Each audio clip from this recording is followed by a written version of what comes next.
makers of Campbell Soup present the Campbell Playhouse. Orson Welles, producer.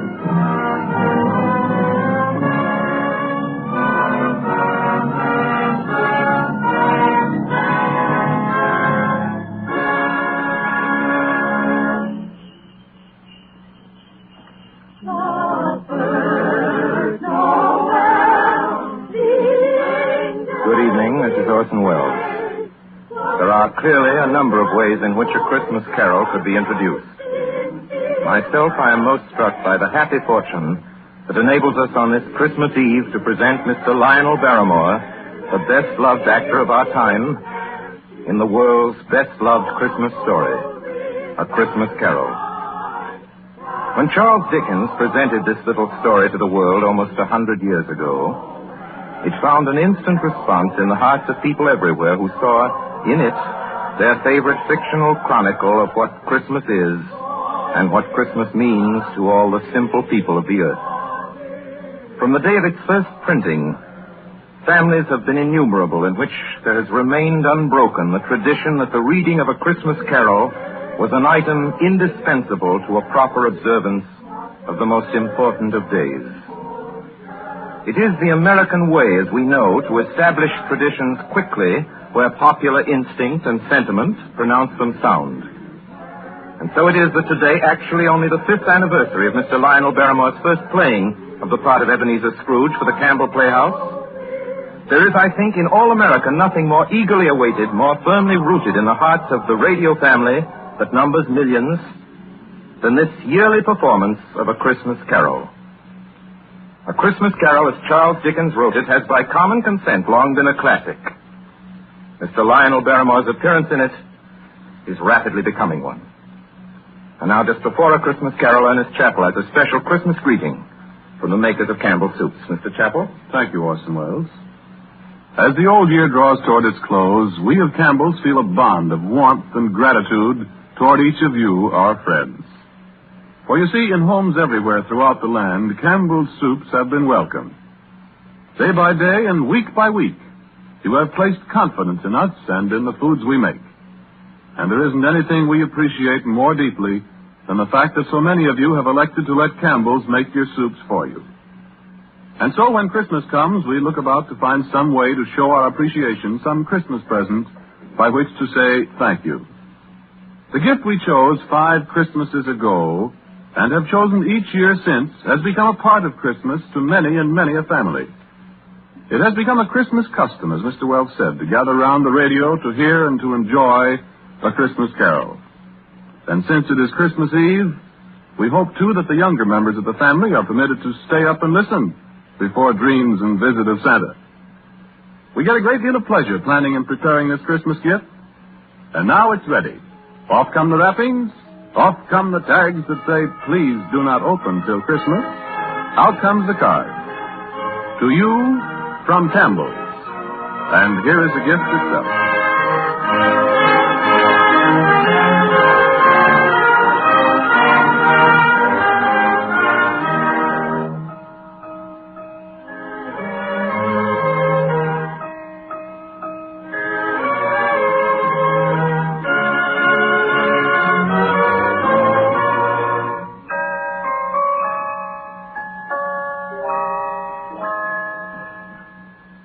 Marley was dead to begin with. There's no doubt whatever about that. The register of his burial was signed by the clergyman, the clerk, the undertaker, and the chief mourner. Scrooge signed it. And Scrooge's name was good upon change for anything he chose to put his hand to. Old Marley was as dead as a doornail. Scrooge knew he was dead? Of course he did. Scrooge and Marley were partners for I don't know how many years. But he was a tight-fisted hand at the grindstone, was Scrooge. A squeezing, wrenching, grasping, scraping, clutching, covetous old sinner. And once upon a time, of all the good days in the year, on Christmas Eve, old Scrooge sat busy in his counting house, a grim, cheerless place if ever there was one. The door of Scrooge's counting house was open that he might keep his eye upon his clerk, Bob Cratchit, who in a cold and dismal little cell beyond worked at his ledgers. 22. Merry gentlemen, let nothing you despair. 23, 26, 29. 9 carry 2. Christmas Day. 11, 13, 17, 7. Bob Cratchit. Yes, Mr. Scrooge? Stop that infernal caterwauling. Yes, sir. 9, 15, 17, 29, carry 1.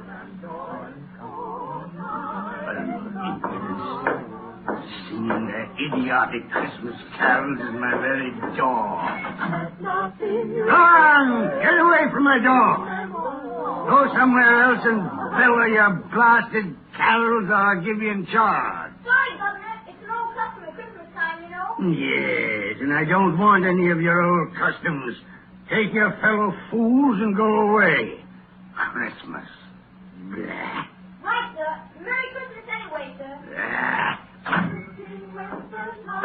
Now you get that letter from Higgins and Blackthorn, Cratchit.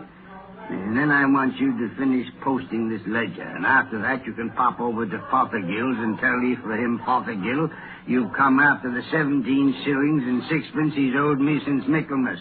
And tell him I shall have a constable over there if he doesn't pay up at once. Mr. Fothergill's wife has been ill, sir. Oh, what do I care about his wife? I want my 17 and 6. I just thought it being Christmas, sir.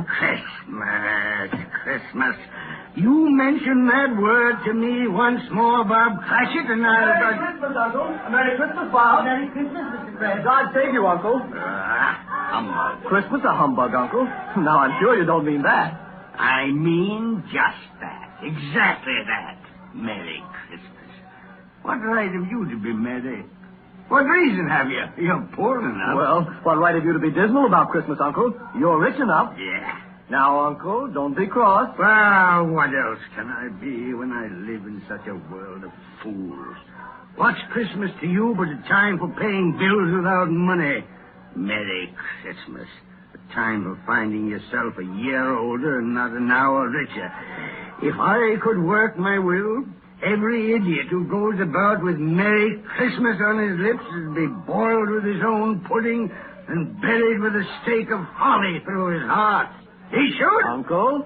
Now, nephew, keep Christmas in your own way and let me keep it in mine. Keep it, but you don't keep it, Uncle. Well, let me leave it alone, then. What do you want? A Christmas gift, no doubt. I came to wish you a Merry Christmas, Uncle. A Merry Christmas. Much good may Christmas do you. Much good it ever has done you. There are many things from which I derive good, by which I have not profited materially, I dare say, Uncle. Christmas among the rest. But I have always thought of Christmas time as a good time. A kind, forgiving, charitable, pleasant time. And therefore, Uncle, though it has never put a scrap of gold or silver in my pocket, I believe it has done me good and will do me good. And I say, God bless it. God bless Christmas. Hurrah! Let me hear another sound out of you there, Bob Cratchit, and you'll keep your Christmas by losing your situation. As to you, nephew, I wonder you don't go into Parliament. You talk enough nonsense. Oh, don't be angry, Uncle. I want nothing from you. I ask nothing of you. Why can't we be friends? Good afternoon. I'm sorry you feel that way. Well, I've tried. A Merry Christmas to you, Uncle. Good afternoon. And a Happy New Year, too. Humbug. And a Merry Christmas to you, Bob, and the missus, and the tiny kiddo. Thank you, Mr. Craig. Same to you, sir. Good day, sir. Good day, Bob. Nonsense. Twaddle. Flummery. They're talking of Christmas and not 2 sixpences to jingle together in his trousers pocket. Hey, you there, Bob Cratchit. Come here. What are you doing there? Only putting a bit more coal in the fire, Mr. Scrooge. Seeing it's so cold in there, sir. You put that coal back into the scuttle. A fire. A fire, indeed. I can tell you, if you use coal at that rate, you and I will soon be parting company, Bob Cratchit. You understand that? There's many a young fella like your situation, you know. I'm sorry, sir. My fingers were getting a little stiff with the cold. Then put on your mittens. There's someone at the door. Go on, see who it is. Yes, sir. Good afternoon, sir. Good afternoon. This is the firm of Scrooge and Marley. Yes, sir.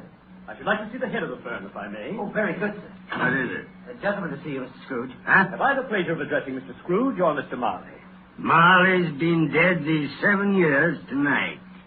I'm Scrooge. Well, now, Mr. Scrooge, at this season of the year, it's only fitting that we who are more fortunate should raise a fund to buy the poor some meat and drink and means of want. You may not believe it, sir, but many thousands are now in want of common necessities. and hundreds of thousands are in want of the simplest comforts. Are there no prisons? Well, there are plenty of prisons, sir. And the workhouses? They're still in operation, I trust? I wish I could say they are not, but they are, sir. The treadmill and the poor law are in full vigor, then? Both very busy, sir. I'm glad to hear that. I was afraid from what you said at first that something had occurred to stop them in their useful course. No, sir, all these institutions that you mention are flourishing. But it's nevertheless true that some additional provision for the poor and the destitute must be made. A few of us upon change are endeavoring to raise such a fund, you see. And what shall I put you down for? Nothing.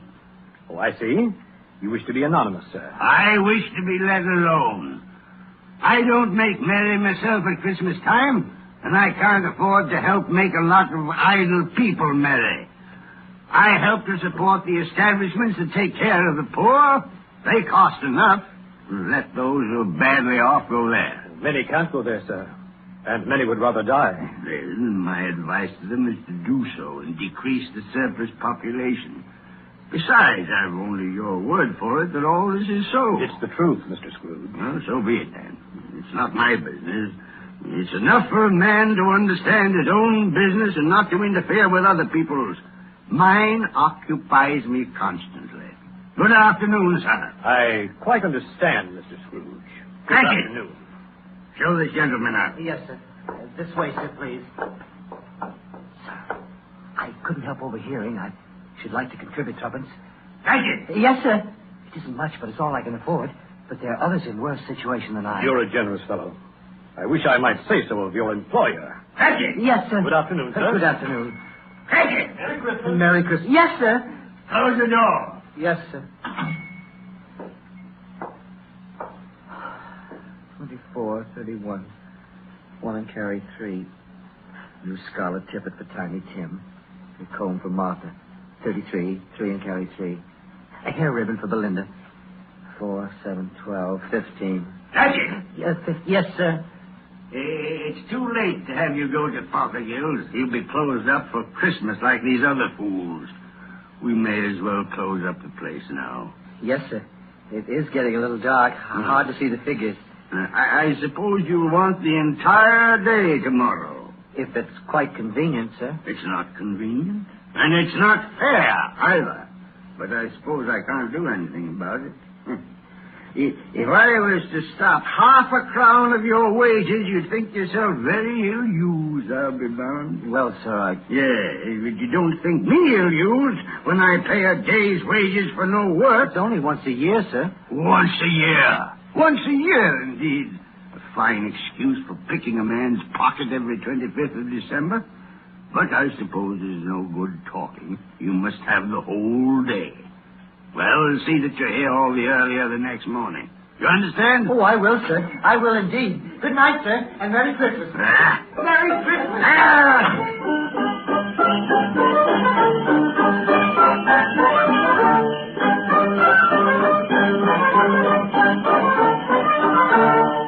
The office was closed in a twinkling, and Bob Cratchit, with the long ends of his white comforter dangling below his waist, for he boasted no greatcoat, went down a slide on Cornhill 20 times in honor of its being Christmas Eve, and then ran home to Camden Town as hard as he could pelt to play with his family at Blind Man's Buff.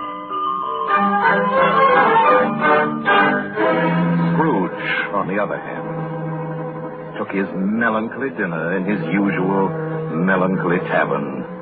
Having read all the newspapers and spent the rest of the evening with his banker's book, went to his dismal house. Darkness is cheap, and Scrooge liked it. The yard was so dark that even Scrooge, who knew its every stone, had to grope with his hands through the fog and the frost to find the door. Scrooge walked through his rooms to see that all was right. Sitting room, bedroom, lumber room, all as they should be. Nobody under the table, nobody on the sofa, nobody under the bed, nobody in the closet. Closed the door. He locked himself in. He double-locked himself in. And took off his cravat, put on his dressing gown and slippers and his nightcap, and sat down before the fire to take his gruel.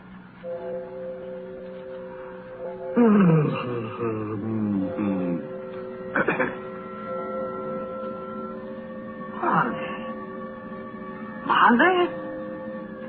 Marley! I could have sworn I saw... Humbug. Marley's been dead these 7 years. Humbug. All humbug. What I need is a good night... What's that? Someone's in the place. But the door's locked and double locked.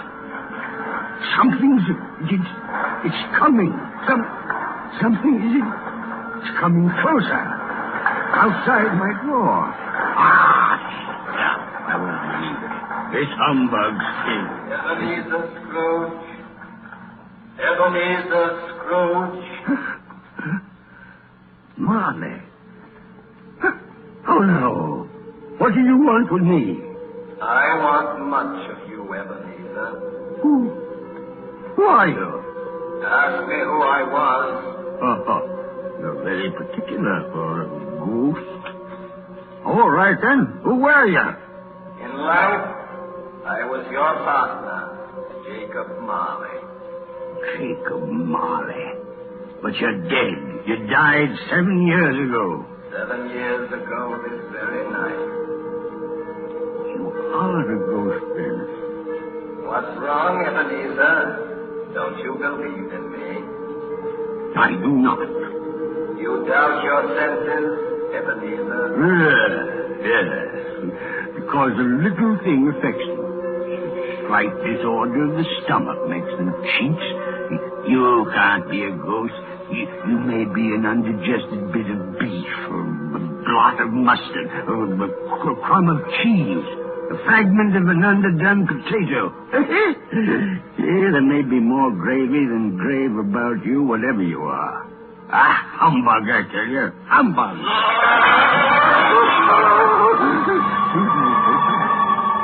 Excuse me. I do believe in you. You are a ghost, Jacob. Thank you. But why do you walk the earth, Jacob? Why do you come to me? It is required of every man that the spirit within him should walk abroad among his fellow men and travel far and wide to witness what it cannot share, but might have shared on earth and turn to happiness.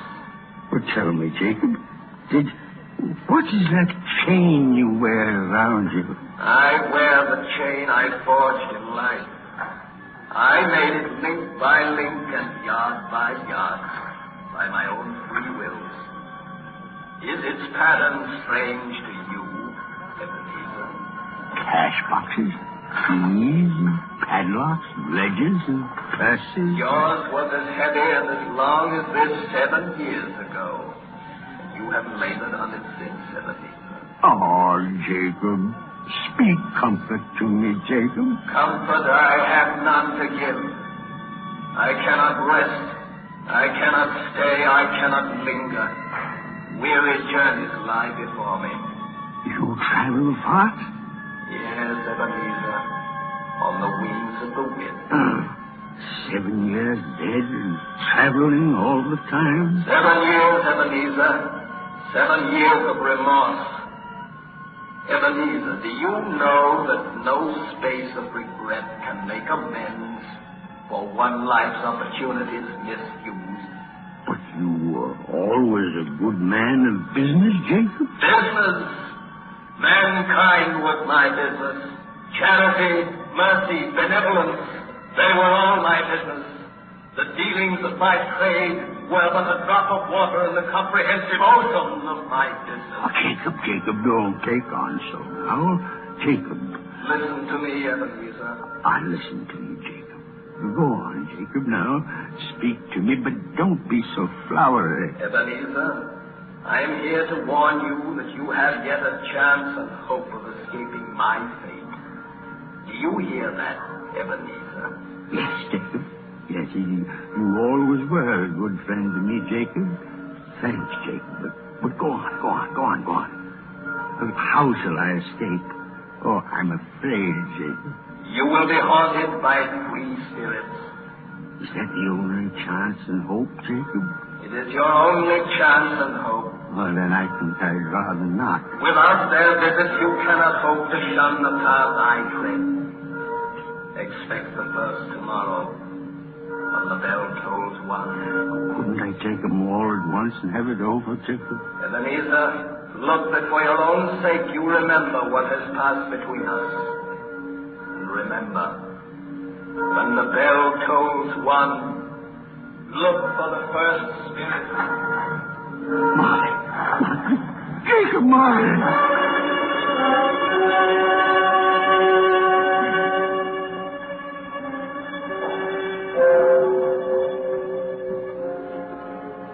Scrooge awoke. He was lying on his bed fully dressed. Suddenly the curtains of his bed were drawn aside, and Scrooge found himself face to face with the unearthly visitor who drew them as close to it as I am now to you. And I am standing in the spirit at your elbow. It was a strange figure, like a child. Yet not so like a child as like an old man. Its hair, which hung about its neck and down its back, was white as if with age. And yet the face had not a wrinkle in it, and the tenderest bloom was on the skin. The arms were long and muscular, the hands the same, as if its hold were of uncommon strength. Ebenezer Scrooge. Who's that? Ebenezer Scrooge, I have come for you. Are you the spirit, sir, whose coming was foretold me? I am that spirit. What are you? I am the ghost of Christmas past. Long past? No, your past. What do you want of me? What brings you here to haunt me? Your welfare, Ebenezer Scrooge. Rise and walk with me. Oh, no, not out of the window. I can't do that. I'll fall down. I'm not a spirit. I'm mortal, and I'll fall. Bear but a touch of my hand upon your heart, and you shall be upheld in more than this. Come, follow me.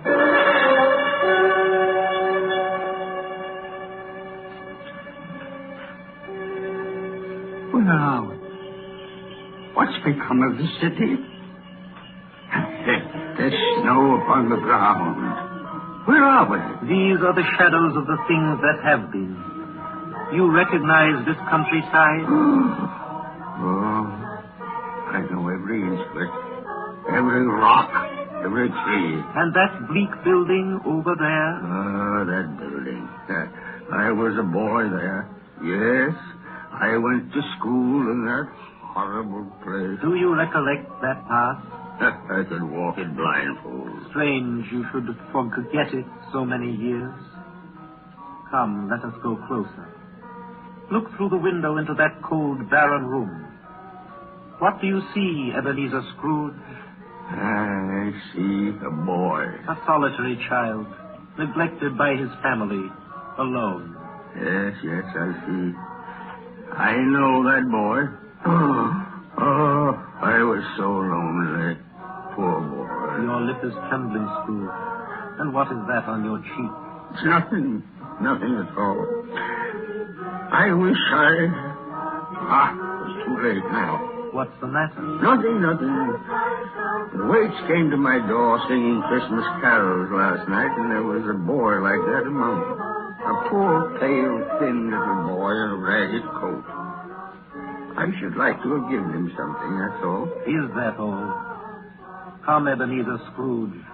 Let us see another Christmas.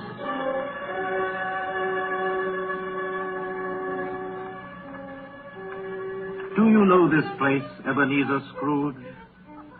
Know it? Why, this is the counting house where I was apprentice. Listen.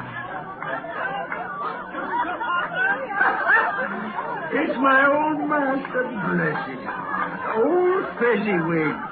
My master, alive again. And hosted one of his Christmas parties. Listen to him. Set the needle and back to your places. And there's Dick Wilkins, poor Dick. dear. Yes, and look, there's Mrs. Fezziwig herself, looking younger than any of them. And the table's all loaded with roast, and cider, mince pie, and beer. Oh, what a jolly time we used to have. That carefree young man with a light heart and a gay smile. Do you recognize him? Yes. Merciful heaven. How happy I was then. A small matter for old Fezziwig to make those silly folk so full of joy. Small matter? Small indeed. Isn't it? He has spent only a few pounds of your mortal money. Is that so much that he deserves praise? It's not that. It's not that, Spirit. Old Fezziwig has the power to make us happy or unhappy, to make our service light or heavy. His power lies in words and looks and in things so tiny that it's impossible to count them up. The happiness he gives is quite as great as if it cost What is the matter? Oh, nothing at all, Spirit. Something, I think. No. Speak. Well, only it's just that I should like to be able to say a word or two to my clerk, Bob Cratchit. That's all. Stop, retire! Forward, 13! Thread the needle! My time grows short, and we have yet another journey to make. Where now? Come. This is our last visit to the past, Ebenezer. Here, in this little room, with a fair young girl by your side. Do you recognize yourself, Ebenezer? No. Spare me this. You're older now, a man in the prime of life. Your face has begun to wear the signs of care and avarice. Your eyes are greedy, the eager, restless eyes of a miser. No, please. She knows it, too. That girl by your side. There are tears in her eyes. That is little, Ebenezer, to you. Very little. I know that. Belle, have I changed toward you? When we were engaged, we were both poor. Was it better then? Better to be poor? Better at least to be happy. You're changed. You were another man then. I was a boy. Do you blame me because I've grown wiser? Have I ever tried to break our engagement? In words, no. Never. In what, then? In a changed nature. In an altered spirit. In everything that made my love of any value in your sight. So I release you from your promise. Belle! Oh, at first it may cause you pain to lose me. A very brief pain. But soon it will be dim. Like a half-remembered dream. An unprofitable dream. And you will be glad to be awake from such a dream. May you be happy in the life you have chosen, Ebenezer. For the love of him you once served. It's enough. Show me no more. Take me home. These were shadows of the things that have been. That they are what they are. Do not blame me. No more. One shadow more. Come. Do you see this man, Ebenezer Scrooge? This man might have been you. And the woman beside him, your wife. And that girl. That girl might have been your daughter, Ebenezer Scrooge. She might have called you father. She might have been a springtime in the haggard winter of your life. Spirit, let me go. Show me no more. Listen now while they speak, Ebenezer. Belle, I saw an old friend of yours today. Who was it? Jeff. How can I? Oh, I know. Mr. Scrooge. Mr. Scrooge it was. I passed his office window. It wasn't shuttered. And there was a candle inside, so I couldn't help seeing him. His partner, Marley, lies at the point of death, I hear. And there Scrooge sat, all alone. Quite alone in the world, I do believe. Spirit, I can't bear any more. Leave me. Haunt me no more. Take me back. Take me back.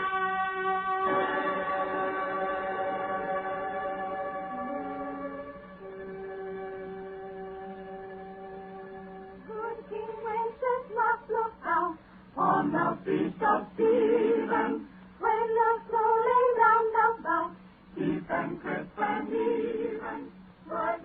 You are listening to the Campbell Playhouse, bringing you tonight the 5th annual presentation of Charles Dickens' A Christmas Carol, produced by Orson Welles and starring Lionel Barrymore as Scrooge.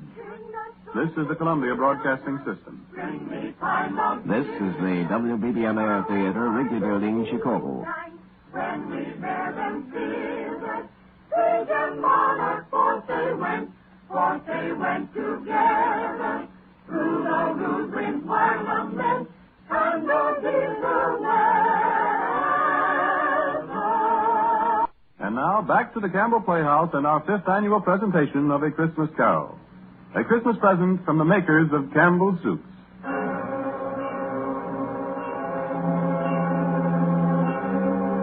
On the stroke of 1, Scrooge awakened suddenly and sat him bolt upright in his own bed. You remember the words of Marley's ghost and wondered from which direction the second specter would appear.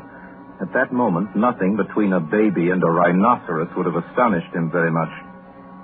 Now, being prepared for almost anything, he was not by any means prepared for nothing. And consequently, when no shape appeared, he was taken with a violent fit of trembling. 5 minutes, 10 minutes, a quarter of an hour went by, yet nothing came. Then, as he sat in his bed, he became aware gradually of a great blaze of ruddy light that seemed to shine upon him from the adjoining room. He got up softly and shuffled in his slippers to the door. It was his own sitting room, no doubt about that. But it had undergone a surprising transformation. The walls and ceiling were so hung with living green that it looked a perfect grove. From every part of which bright, gleaming berries glistened, and such a mighty blaze went roaring up the chimney as had never been known in Scrooge's time, or for many and many a winter season gone. Heaped up on the floor to form a kind of throne were turkeys, geese, game, poultries, great joints of meat, sucking pigs, long wreaths of sausages, mince pies, plum puddings, barrels of oysters, red-hot chestnuts, and seething bowls of punch that made the chamber dim with their delicious steam. In easy state upon this couch, there sat a jolly giant, glorious to see, who bore a glowing torch in shape not unlike Prentice horn, and held it up, high up to shed its light on Scrooge as he came peeping round the door. Come in, Ebenezer Scrooge, and know me better, man. You? I am the ghost of Christmas present. Look upon me. You've never seen the like of me before. You're different from the other spirit. You're tall, almost a giant. That great torch you carry. Its light falls into the homes of rich and poor alike. Spirit, take me where you will. Last time I went against my will and learned a lesson which is working now.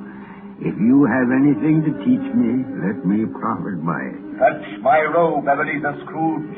Touch my robe.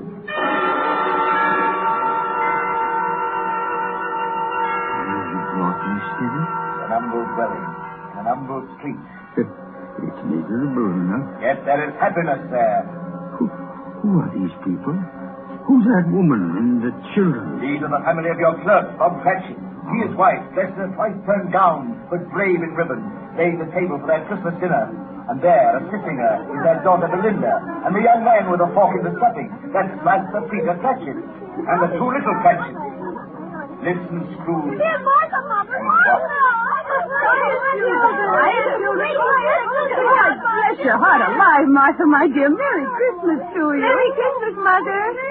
Merry Christmas. How late you are, my dear. Oh, we'd a deal of work to finish up last night, and we had to clear away this morning. Well, never mind so long as you're here now.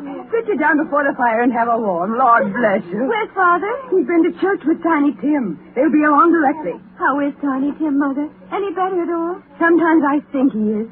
And sometimes I think, oh, dear God, if anything should happen to Tiny Tim. Mother, you mustn't even think of such a thing. Here they are! Tiny Tim. Martha, welcome, my dear. Merry Christmas, Father. And Tim. Come here, Merry Tim. Christmas, Martha. Oh, Tim, you darling. Oh, Father, I'm so glad to be home. And we're so glad to have you, Martha. And how did little Tim behave in church, Bob? Oh, as good as gold and better. I like church, Mother. Oh, they sang the nicest songs.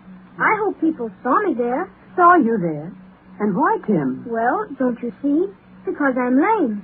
And if they saw my crutch, It might be pleasant for them to remember on Christmas who it was made lame beggars walk and blind men see.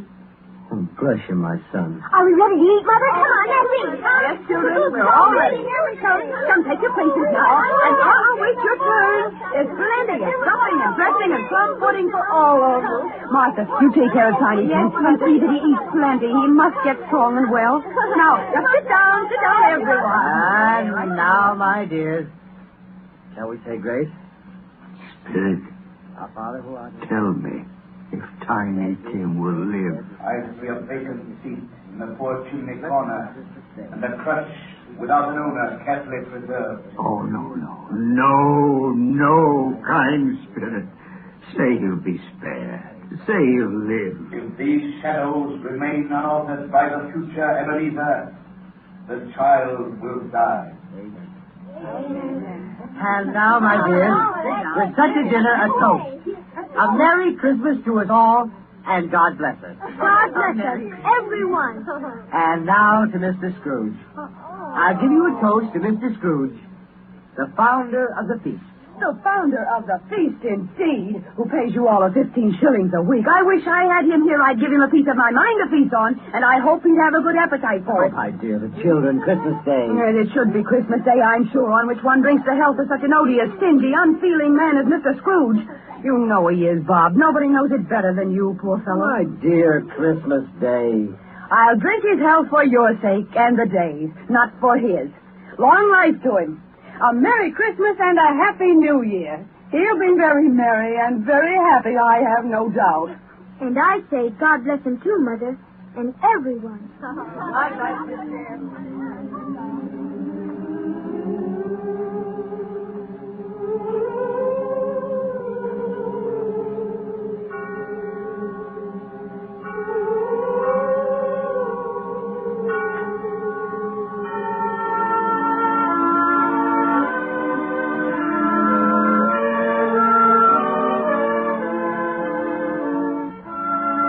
There was nothing of high mark in all this.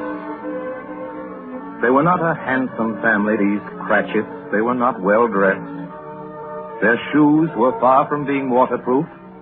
Their clothes were scanty and had known, very likely, the insides of a pawnbroker's. But they were happy, grateful, pleased with one another, and contented with the times. When at last they faded, Scrooge had his eye upon them, and especially on Tiny Tim until the last. Many calls Scrooge made that night with a ghost of Christmas presents. Down among the miners they went who labor in the bowels of the earth, and out to sea among the sailors at their watch, dark, ghostly figures in their several stations. Much they saw, and far they went, and many places they visited, but always with a happy end. The spirits stood beside sick beds, and they were cheerful. On foreign lands, and they were close at home. By poverty, and it was rich. In almshouse, hospital, and jail, where vain man in his little brief authority had not made fast the door and barred the spirit out, the spirit left his blessing. It was a long night, if it was only a night. And it was strange, too, that while Scrooge remained unaltered in his outward form, the ghost grew older. Clearly older. My life upon this globe is very brief, Ebenezer. It ends tonight. Tonight? Tonight at midnight. Hark. The hour has come. Oh, no, not yet. Not yet. There are still more things I wish to learn. These you will learn from still another spirit. Still another spirit, Ebenezer. Scrooge looked about him for the ghost that had vanished, and he found himself once more in his bed in his dressing gown and his nightcap on his head. He heard the clock strike, and then he remembered the prediction of old Jacob Marley. And lifting up his eyes, beheld the third spirit.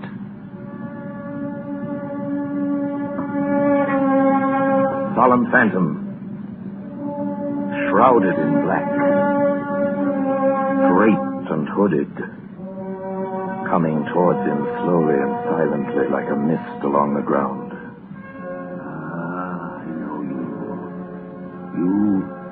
You are the ghost of Christmas yet to come. You will show me the shadows of things that have not happened, but will happen in the time before us. Answer me, spirit. Ghost of the future, I fear you more than any specter I've seen. Yet I know your purpose is to do me good, and as I hope to live to be another man from what I was, lead on. Lead on. Night's waning fast. Time's precious.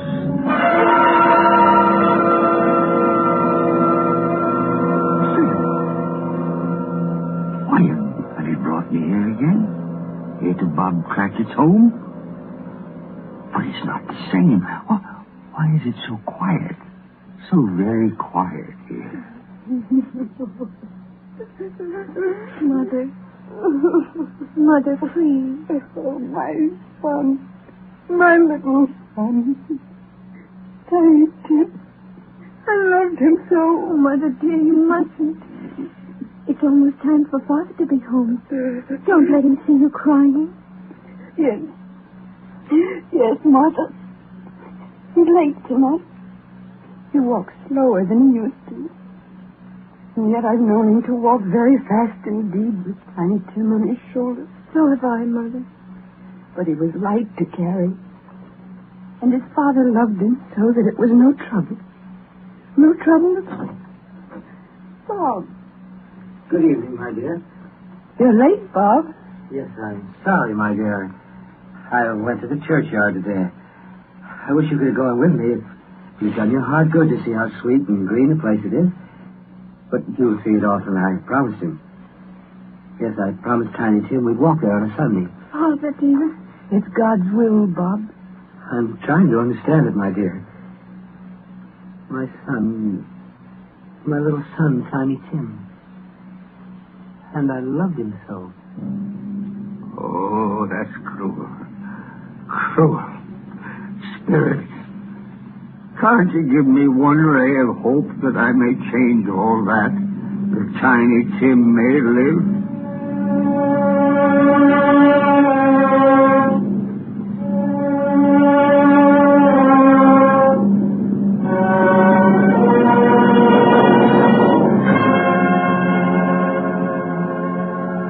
Where are you taking me now? Here, on a common street, Spirit? What is there for me to learn here? Who are those men? I don't know much about it. Either way, I only know he's dead. When did he die? Last night, I believe. It's likely to be a very cheap funeral for common life. I don't know anybody to go to it. Suppose we make up a party and volunteer. I don't mind going if a lunch is provided. Come to think of it, Albert I was his best friend. What? We used to nod to each other when we met in the street.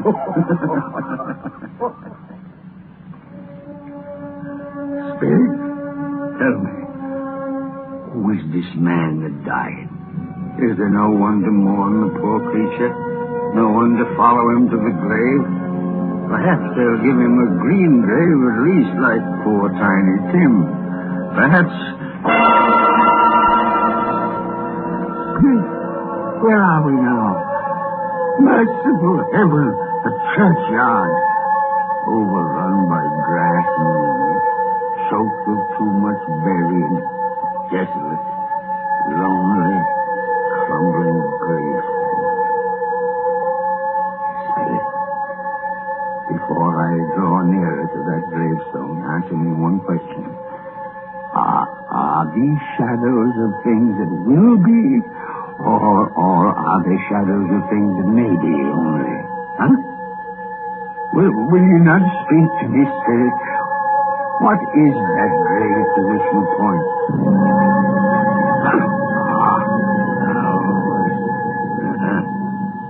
There's writing on that stone. The name on the gravestone is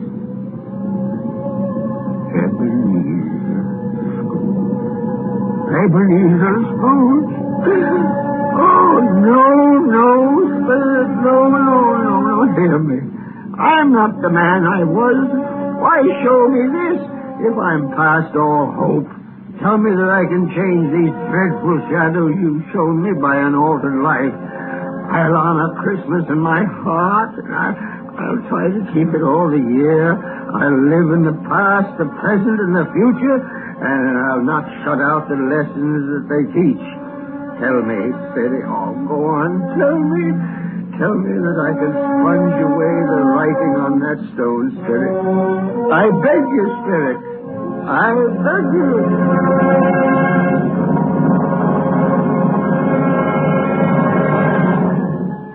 Spirit, I promise on my knees. I promise.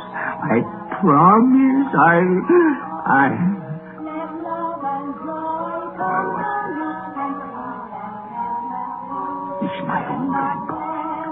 Oh, I'm home. In my own bed. In my own room. And the sun. The sun's shining. It's clear. It's bright. No fog. What a beautiful day. Oh, glorious. The boy. Oh, boy. Yes, sir? Boy, what's the day? What's that, sir? Well, what day is it, my fine fellow? Today? Why, it's Christmas Day. Ha-ha! Christmas Day! Then I haven't missed it. The spirits have done it all in one night. All in one night. Heaven be praised. How's that, sir? Listen, my lad. You know where the poulterer is in the next street? I can say I do. Ha! Intelligent boy. A remarkable boy. Tell me, do you know if they sold the prize turkey that was hanging in the window? The one as big as me? What a delightful boy.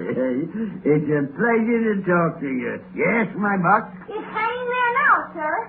That's wonderful. Go around, will you? And tell him to send it to Bob Cratchit and his family on Broad Street. And mind you, they're not to know who paid for it. Hold on. Hurry, my lad. Here, wait a minute. Here's half a crown for your trouble. Yes, sir. Yes, sir. And a Merry Christmas, sir. And a Merry Christmas to you, my boy. Oh, I don't know what to do. I'm as light as a feather, as happy as an angel. I'm as merry as a schoolboy. Merry Christmas! A Merry Christmas to everybody. A Happy New Year to all the world. Woo!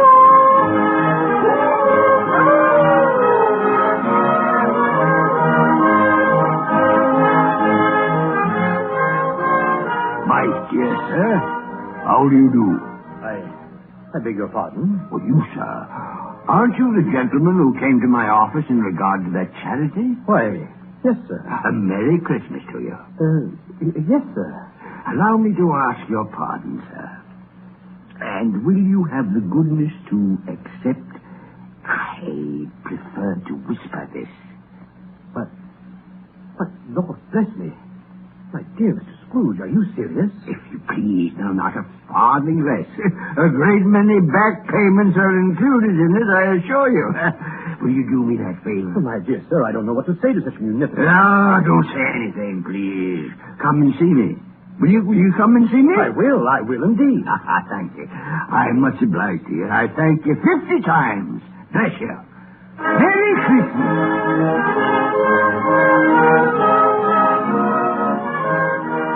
Next morning, Scrooge was early at his office. He went early for a reason.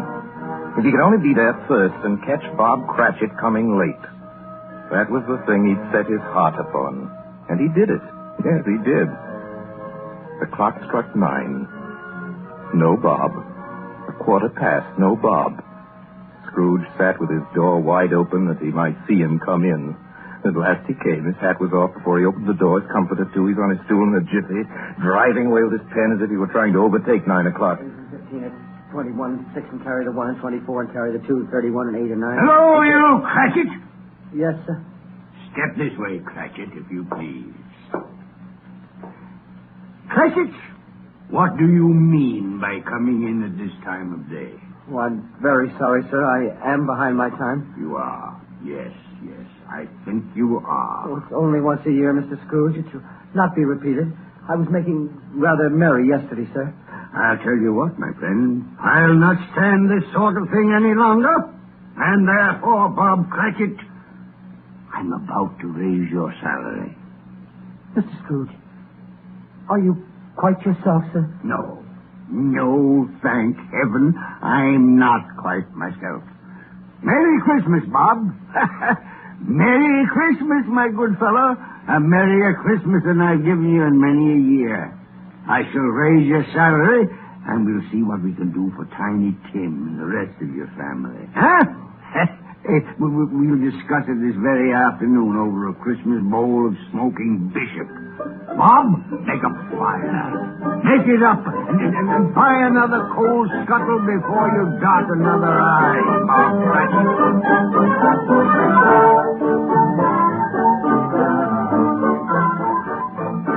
Scrooge was better than his word. He did it all, and infinitely more. To Tiny Tim, who did not die, he was a second father. He became as good a friend, as good a master, and as good a man as the good old city knew, or any other good old city, town, or borough in the good old world. Some people laughed to see the alteration in him, but he let them laugh, and little heeded them. His own heart laughed. That was quite enough for him. He had no further intercourse with spirits, but lived upon the total abstinence principle ever afterwards, and it was always said of him that he knew how to keep Christmas well if any man alive possessed the knowledge. May that be truly said of us, of all of us. And so, as Tiny Tim observed, God bless us, everyone. Joy to the world, the Lord is come. Let every her King. Let every heart prepare his room, and emulate her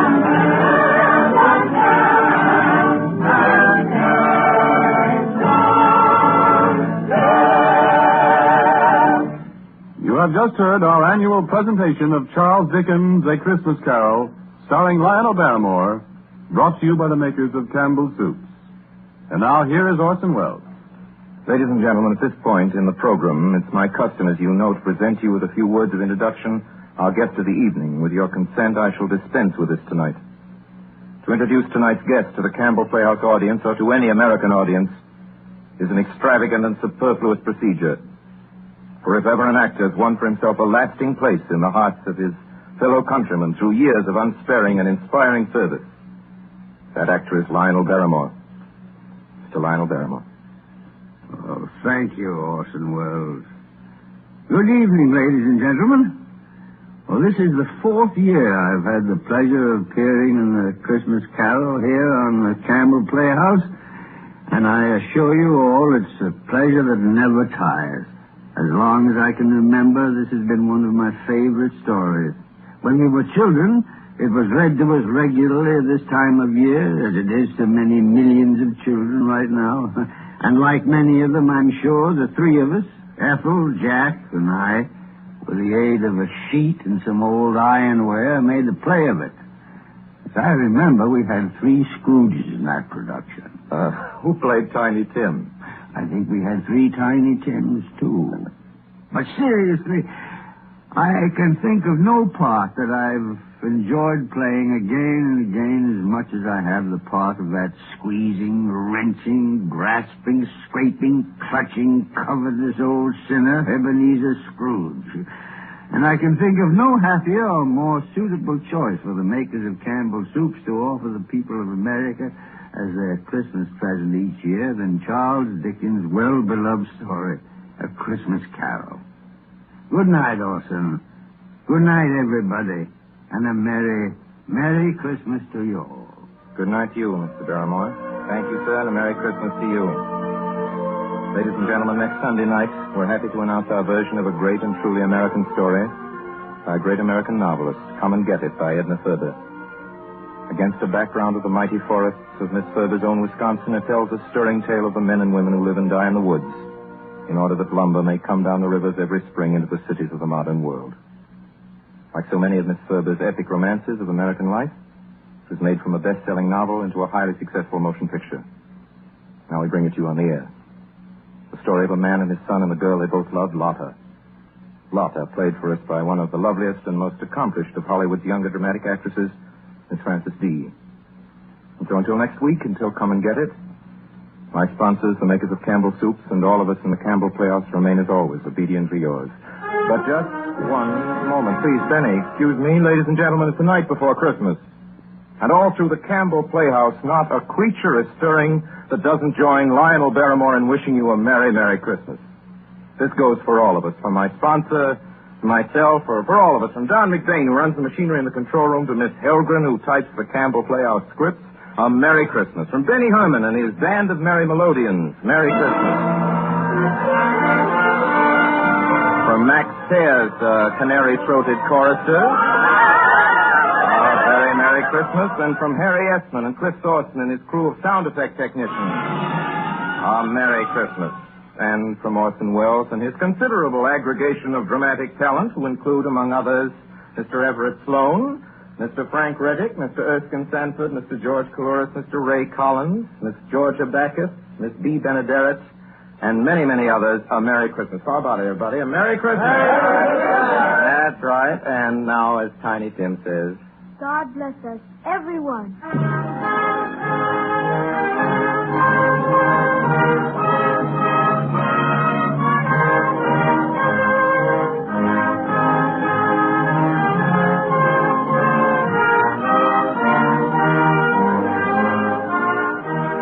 The makers of Campbell Soups join Orson Welles in inviting you to be with us in the Campbell Playhouse again next Sunday evening when we bring you Edna Ferber's Come and Get It with Miss Frances D. as our guest. Meanwhile, if you have enjoyed our 5th annual presentation of the Christmas Carol, won't you tell your grocer so this week when you order Campbell Soups? This is Ernest Chappell saying thank you and a very Merry Christmas to you all.